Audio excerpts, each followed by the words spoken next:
Welcome to another session of AWS Solution Architect series and guys आज जो हम बात करने वाले हैं I am just going to give you the another module because compute की बात करें तो कंप्यूट के केस में हमने लगभग जितने भी ऑप्शन दिखाई पड़ते हैं कंप्यूट पार्ट में वो हमने कवर कर रखे हैं. Now we need to move our self to the storage part because we are responsible to complete the content to prepare our self to certified solution architect associate. तो जितने भी content हैं जितने भी मॉड्यूल हैं उनको हम कवर करने की कोशिश करेंगे. उम्मीद है कि जो टॉपिक अभी अभी तक हमने कवर किए हैं कंप्यूटर से रिलेटेड वो उनमें कोई भी कंफ्यूजन या कोई भी डाउट नहीं होगा. तो चलिए आज से डिस्कस करते हैं हम लोग स्टोरेज के पार्ट में बिकॉज रियली इंपॉर्टेंट. हर एक ऑर्गेनाइजेशन की बात करें तो स्टोरेज जो है वो कॉमन सर्विस है. लगभग हर एक ऑर्गेनाइजेशन स्टोरेज की सर्विस का इस्तेमाल करता है. तो as a solution architect it's our responsibility कि we should know about each and every option or each and every types of storage which is available on AWS portal. Move करते हैं portal की तरफ से पोर्टल की तरफ और check करते हैं कितने number of storage services available है. चलिए स्टार्ट करते हैं. कॉन्सेप्ट देखेंगे, थ्योरेटिकल पार्ट देखेंगे इसका और प्रैक्टिकली भी चेक करेंगे कि किस तरीके से टास्क परफॉर्म होता है. So let's start. But before start our session if you new on my YouTube channel, अगर आप ये पहली बार वीडियो देख रहे हैं या फर्स्ट टाइम चैनल पे विजिट किए हैं तो आप टीच मी क्लाउड के यूट्यूब चैनल को सब्सक्राइब कर सकते हो क्योंकि टीच मी क्लाउड एक single technical training based YouTube channel है जो आपको 100% लाइव प्रैक्टिकल्स की वीडियो प्रोवाइड करता है. तो आज का जो एजेंडा है AWS स्टोरेज के बारे में बात करने वाले हैं और यहाँ पे हम कंप्लीट डिटेल देखेंगे, कंप्लीट प्रैक्टिकल देखेंगे. जितने भी स्टोरेज सर्विसेज हैं सबको इम्प्लीमेंट करके चेक करेंगे कि किस पर्टिकुलर स्टोरेज सर्विस का क्या टास्क होता है बेसिकली. तो आ जाते हैं हम अपने पोर्टल पे. पोर्टल पे हम सर्विसेज पे क्लिक करेंगे. सर्विसेज पे जाने के बाद we just need to click on all services क्योंकि ये लेटेस्ट पोर्टल है. पोर्टल में बहुत सारे चेंजेस होते रहते हैं. यू नो दैट अगर हम पिछले 3 साल या 5 साल पहले पोर्टल को देखें तो बहुत ही ज़्यादा खाली खाली सा पोर्टल लगता था. बट अभी अपने पास एन नंबर ऑफ सर्विसेज क्योंकि डेली बेसिस पे कुछ ना कुछ अपडेट आते रहते हैं पोर्टल के लुक में, सर्विसेज में, उनके प्रोसीजर में. तो that's why we must need to aware about the changes. हमें चेंजेस के अकॉर्डिंग अपने आप को अपडेट करते रहना चाहिए. चलिए ऑल सर्विसेज पे क्लिक कर देते हैं और ऑल सर्विसेज को इन्होंने अल्फ़ाबेट में कैटेगराइज कर दिया है. जैसे ए से आपका आ गया multiple services are related to the alphabet A, फिर B C D like that. तो अभी हम लोग कहाँ पे हैं? अभी हम लोग हैं स्टोरेज में.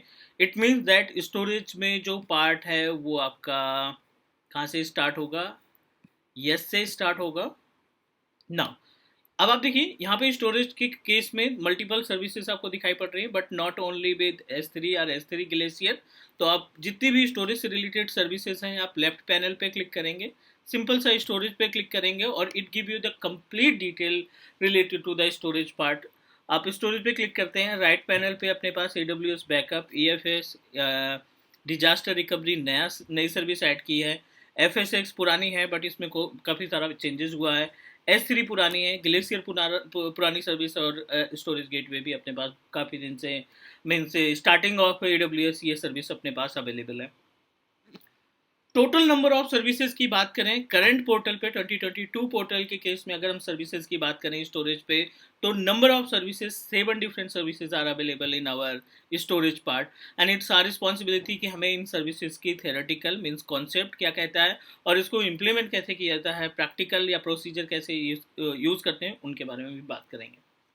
बेस से स्टार्ट करते हैं. पहले एक बार ओवरव्यू कर लेते हैं कि इनका काम क्या है ताकि आपको आइडिया लग जाए कि एक सर्विस कंप्लीट होने के बाद दूसरी सर्विस में हम क्या पढ़ने वाले हैं. तो S3 से स्टार्ट करते हैं. सिंपल स्टोरेज सर्विसेज जिसमें S3 है. S3 is a type of object based storage. The meaning of object based storage like as कि आप कोई भी डेटा इसमें रख सकते हैं, वर्ल्ड वाइड इसको डिस्ट्रीब्यूट कर सकते हैं. N number of services S3 के अंदर है. कॉस्टिंग की बात करें तो कॉस्टिंग इसकी बहुत ही नॉर्मल है. S3 glacier is another service of object based storage जिसमें आप बहुत ही कम रेंट पे करके, बहुत ही नॉर्मल सा अमाउंट पे करके लार्ज अमाउंट के डेटा को रख सकते हैं. लार्ज कैपेसिटी के डेटा को हम यहाँ पे स्टोर कर सकते हैं. स्टोरेज गेटवे बहुत ही यूनिक सर्विस है. स्टोरेज गेटवे का काम है कि हाइब्रिड इन्वायरमेंट लाइक एज आपके पास ऑन प्रोमाइसेस पे कुछ स्टोरेज है, सैन या नैस आपने कॉन्फ़िगर कर रखा है, उस सैन और नैस को आप अपने AWS के पोर्टल से एसोसिएट करना चाहते हैं तो स्टोरेज गेटवे हमारी हेल्प करेगा. आगे है अपने पास FSX service. So FSX service is a type of file format जो कि हमें ऑप्शन प्रोवाइड करता है वर्कलोड को मैनेज करने के लिए related to the storage part. Practically उसको इम्प्लीमेंट करके देखेंगे ताकि आपको सारी चीज़ें आसानी से समझ में आ जाए। नेक्स्ट, डिजास्टर रिकवरी इन्होंने रिसेंटली ऐड कर रखा है AWS डिजास्टर रिकवरी। और इस डिजास्टर रिकवरी सर्विस के ज़रिए आप एक तरीके से फेल ओवर बना सकते हैं अपने सैन का, नैस का, या जो भी स्टोरेज सर्विसेज आप इस्तेमाल कर रहे हैं उसका आप इस्तेमाल करके फेल ओवर डिजास्टर रिकवरी का इस्तेमाल करके फेल ओवर इस्टेब्लिश कर सकते हैं अपने एग्जिस्टिंग सैन का। EFS elastic file system. So elastic file system जो है बेसिकली एक तरीके का मैप नेटवर्क ड्राइव की तरह काम करता है। लिनक्स मशीन में आप EFS को कॉपी और पेस्ट कर सकते हैं। एक तरीके की मैप ड्राइव होगी जिसमें आप डेटा ऑन प्रोमाइसेस पे रखेंगे and in the end of the day वो आपका डेटा AWS के EFS वाले स्टोरेज में स्टोर हो जाएगा। AWS backup one of important service. AWS backup as per the name suggest, backup की बात करें तो इस पर्टिकुलर सर्विस की मदद से, AWS बैकअप सर्विस की मदद से क्या कर सकते हैं हम लोग, किसी भी पर्टिकुलर सर्विस का backup, service I am not talking about the storage, service का बैकअप लाइक एज आपके पास EBS हार्ड डिस्क है या वर्चुअल मशीन है या डेटाबेस है या कोई एप्लीकेशन आपने होस्ट कर रखा है, उसका आपको बैकअप कॉन्फ़िगर करना है तो AWS बैकअप हमारी हेल्प करेगा। क्लियर? तो एक एक पार्ट स्टार्ट करते हैं। ये तो बेसिक सी अंडरस्टैंडिंग हो गई कि AWS स्टोरेज में ये 7 डिफरेंट सर्विसेज को हमें पढ़ना पड़ेगा और इनको इम्प्लीमेंट करना है रियल इन्वायरमेंट के अकॉर्डिंग। स्टार्टिंग हम करते हैं S3 से। S3 is also consider as a bucket. S3 को हम S3 बकेट के नाम से भी जानते हैं।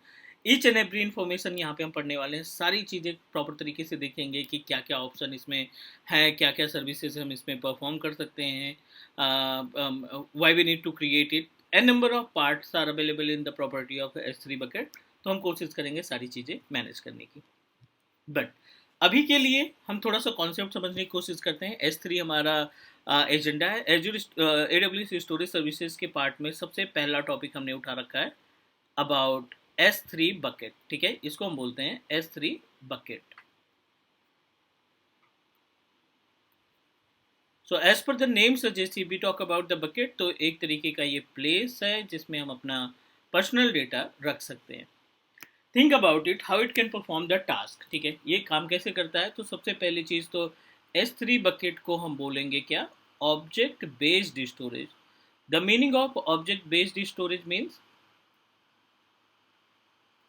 कोई भी object, file, folder, unstructured data में PDF हो गया, वीडियो रिकॉर्डिंग हो गई, कुछ भी हो गया, वो आप डायरेक्टली अपने ऑन प्रोमाइसेस मशीन से, जो आपका लैपटॉप या डेस्कटॉप आप इस्तेमाल करते हैं, यहाँ से डायरेक्टली आप अपने उस फाइल फोल्डर को अपलोड कर सकते हैं और इस बकेट में रख सकते हैं। ठीक है, सो आप बोलोगे कि ये तो मल्टीपल सर्विस प्रोवाइडर हैं, मीन्स S3 ही क्यों सेलेक्ट करें। We have option to upload in Google Drive, OneDrive में रख सकते हैं, iCloud में रख सकते हैं। S3 में क्यों रखने की क्यों इंपॉर्टेंट है, क्यों ज़रूरत है, तो बेसिकली अगर हम कंपेयर करें अपने पब्लिक स्टोरेज से, पब्लिक स्टोरेज इसलिए क्योंकि ये जो स्टोरेज है ये public cloud storage, cloud public storage और AWS S3 बकेट को अगर हम कंपेयर करें ना, तो काफ़ी ज़्यादा गैप मिलेगा और आपको भी रियलाइज़ होगा कि नहीं, जो पब्लिक स्टोरेज है उनसे कई ज़्यादा सिक्योरिटी हमारा जो S3 बकेट है वो हमें प्रोवाइड करता है। फॉर एग्ज़ाम्पल, अपने पास गूगल ड्राइव है, you know very well about the Google drive. और जब भी आप अपने जीमेल पर अकाउंट क्रिएट करते हैं, जब भी आप जीमेल अकाउंट क्रिएट करते हैं, उस केस में आपको जीमेल 15 GB का स्पेस फ्री में रखने के लिए ऑप्शन देता है। मीन्स 15 GB का स्पेस आप फ्री ऑफ कॉस्ट रख सकते हैं, इतना डेटा का कोई चार्जेस नहीं पड़ेगा। बट अगर आप यहीं पे प्रोसीड करते हो कि नहीं हमें 100 GB का डेटा रखना है, ठीक है, 100 GB का डेटा रखना है, तो उस केस में you have to pay up to 130 rupees per month. If you want to upload more than 100 GB data, तो उस केस में आपको 130 रुपये पर मंथ के हिसाब से पे करना पड़ेगा। Clear, huge amount. बट इसमें दिक्कत क्या है कि यू सब्सक्राइब फॉर 100 GB और आपने गलती से डेटा जो है सिर्फ मान लीजिए 25 GB का ही डेटा अपलोड कर रखा है। सब्सक्रिप्शन आपने 100 GB का ले रखा है बट आपका जो एक्चुअल डेटा साइज है ना वो 25 GB के आसपास है। So although you have to pay the same amount, मतलब इसमें जो स्पेस आप जो डेटा पेमेंट करते हैं वो स्पेस के अकॉर्डिंग पे करते हैं, डेटा के अकॉर्डिंग नहीं करते हैं। एज इट इज़ अगर हम कंपेयर करें अपने बकेट को, तो बकेट में क्या है, आपको जो भी स्पेस मिला है 16 TB का, इस बकेट की जो कैपेसिटी है 16 TB की, और अगर आपने इसमें फर्स्ट मंथ जो है 100 GB का डेटा रखा, ठीक है, तो आपको 100 GB का पेमेंट देना पड़ेगा। और अगर आपने अगले महीने इसमें कुछ डेटा डिलीट करके 25 GB रखा, तो आपको जो पेमेंट देनी पड़ेगी वो 25 GB की देनी पड़ेगी, डेटा की कैपेसिटी के अकॉर्डिंग, ना कि आपके स्टोरेज की कैपेसिटी के अकॉर्डिंग। यही नहीं, बहुत सारे डिफरेंट हैं, ये तो एक पहला डिफरेंट है। दूसरे डिफरेंट की बात करें तो ये आपको हाई सिक्योरिटी प्रोवाइड करता है in compare of Google drive. तीसरा, आप अपने हिसाब से इसमें पॉलिसी डिज़ाइन कर सकते हैं, पॉलिसी का ऑप्शन हमारे बकेट में मिलेगा। चौथे की बात करें तो इसमें वर्जनिंग का ऑप्शन दिखाई पड़ अवेलेबल है, जो हर एक डेवलपर के लिए बहुत ही ज़्यादा यूनिक रोल प्ले करता है, राइट। आप इसका रेप्लिकेशन बना सकते हैं, गूगल ड्राइव के केस में कोई रेप्लिकेशन सर्विस अवेलेबल नहीं होती, राइट। तो एन नंबर ऑफ ऑप्शंस यहाँ पे अवेलेबल हैं S3 बकेट को यूज़ करने के लिए। तो that's why we need to know about the each and everything related to the S3 bucket, और धीरे धीरे इसको इम्प्लीमेंट करेंगे। अभी के लिए हम आपको एक छोटा सा प्रैक्टिकल दिखाते हैं। एक बकेट तैयार कर लेते हैं यहाँ पे S3 बकेट वाले पैनल पे जाकर के। बकेट का नाम यूनिक होना चाहिए क्योंकि ये वर्ल्ड वाइड काम करेगा। और दूसरा इंपॉर्टेंट पार्ट आप देखिए यहाँ पे ग्लोबल दिखाई पड़ रहा है, मतलब आप यहाँ पे बकेट बनाइए नॉर्थ वर्जीनिया लोकेशन या इंडिया लोकेशन में, और आप किसी दूसरे रीजन में जा कर के भी अपनी बकेट को एक्सेस कर सकते हैं। That's why you need to use unique name. तो यहाँ पे हम प्रोसीड करते हैं क्लास बकेट 1988, ठीक है। मस्ट बी यूनिक, और लोकेशन हमने डिसाइड कर रखी है AWS रीजन जो है ईस्ट US, उसमें से North Virginia, right. No need to do anything, अभी हम कोई चेंजेस यहाँ पे नहीं करेंगे because we have option to block the access public level. अगर आप चाहते हो कि इसके अंदर जो डेटा अपलोड करें वो कहीं से भी एक्सेस किया जा सके, तो आप इसको अनचेक कर दीजिए। तो I am just going to proceed without blocking any permission, और no need to do anything. Bucket versioning के बारे में हम आगे डिस्कस करेंगे whenever we try to establish application. तो अभी के लिए हम डिफ़ॉल्ट सेटिंग यूज़ करके अपनी बकेट को क्रिएट कर लेते हैं, ठीक है। मेक श्योर कि जो आप नेम इस्तेमाल कर रहे हैं बकेट बनाने के लिए वो यूनिक है, क्योंकि वर्ल्ड वाइड वो मैच नहीं करना चाहिए, अदरवाइज वो कन्फ्लिक्ट होगा और फिर हमें एक्सेस नहीं प्रोवाइड करेगा। चलिए, एक बकेट रेडी है, क्लास बकेट 1988 के नाम से, नॉर्थ वर्जीनिया इसकी लोकेशन है, US ईस्ट 1 इसका अवेलेबिलिटी जोन है, नॉट एन इशू। और आप देखिए यहाँ पे object can be public access, क्योंकि हमने इसको पब्लिक एक्सेस बना रखा है। ऑब्जेक्ट इन द सेंस जो भी डेटा आप अपलोड करेंगे, आप देखिए यहाँ पे ऑप्शन आ रहा है डेटा अपलोड करने का। जो भी आप डेटा अपलोड करेंगे, फाइल अपलोड करेंगे, फोल्डर अपलोड करेंगे, उस फाइल या फोल्डर को वर्ल्ड वाइड एक्सेस किया जा सकता है। कोई भी एक डेटा डेस्कटॉप से उठा लेते हैं और उसको अपलोड करके चेक करते हैं URL के थ्रू कि कैसे एक्सेस किया जाता है। सिक्योरिटी, साइबर सिक्योरिटी JPEG, सो ये हमने फाइल इसको अपलोड की, सिंपल सा KB में फाइल है, only for the testing purpose, 100% uploaded. और इस फाइल को ओपन कराएंगे URL के लिए। आप डबल क्लिक करेंगे, ये आपको URL प्रोवाइड कर देगा, या राइट क्लिक करके भी हम URL पे जा सकते हैं, ठीक है। तो ये हमने सक्सेसफुली डेटा को अपलोड कर दिया है अपने बकेट के अंदर, और इस डेटा को हमने पब्लिक में रख रखा है। तो public in the sense anyone can access. कैसे एक्सेस कर पाएगा, इस ऑब्जेक्ट का URL आप कॉपी करेंगे, किसी भी ब्राउज़र पे जाकर के इस URL को पेस्ट करेंगे। अगर आपने पब्लिक कर रखा है, ठीक है ना, अगर आपने पब्लिक कर रखा है बकेट को या अपने डेटा को, तो आप वर्ल्ड वाइड एक्सेस कर सकते हैं। हमने बकेट को तो पब्लिक कर रखा है, बट जो डेटा अपलोड किया उसमें हमने एक्टिवेशन नहीं लगाई है। So what you need to do, you must need to make it publics. तो हमें पब्लिक्स करने के लिए क्या करना पड़ेगा, बकेट के ऊपर, sorry, not on the bucket, आप उस पर्टिकुलर डेटा के ऊपर राइट क्लिक करेंगे। This is cyber security JPEG, जो इमेज हमने कॉन्फ़िगर की थी उस पर्टिकुलर डेटा के ऊपर क्लिक करेंगे। एंड यहाँ पे एक ऑप्शन होगा मेक पब्लिक का, sorry, share with pre signed URL, click करेंगे इस पर, और कितनी देर के लिए और कितने आवर्स के लिए आप यहाँ पे डिसाइड कर लेंगे। Like as I am going to share for 5 minute, create pre shared URL, और इस URL को आप करेंगे कॉपी करने के बाद एक बार पेस्ट करिए।